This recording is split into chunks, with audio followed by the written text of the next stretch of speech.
9 വർഷം മുമ്പ് ആരുടെയൊക്കെയോ കൈയും കാലും പിടിച്ചിട്ടാണ് അവൻ ഗൾഫിൽ വന്നത്.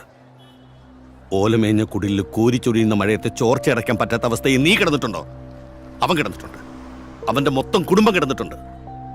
ഇപ്പൊ അവന്റെ ഫാമിലി താമസിക്കുന്നത് കോഴിക്കോട് സിറ്റിക്കകത്താ. അവിടെ അവർക്ക് സ്വന്തമായ ബിസിനസ്സും ഉണ്ട്. ജീവിതം പഠിക്കാൻ ഒരുപാട് ദൂരമൊന്നും പോകണ്ട ജെറി. ഈ സ്ട്രീറ്റിന്റെ ഒരറ്റം മുതൽ മറ്റേ അറ്റം വരെ വലിച്ചൊരു നടത്തം നടത്താൽ മതി. ഇവിടുത്തെ ഓരോ കോണിലും എല്ലുമുറിയെ പണിയെടുക്കുന്ന മലയാളിയുടെ മുഖത്തോട്ടൊരു നോട്ടം നോക്കിയാൽ മതി.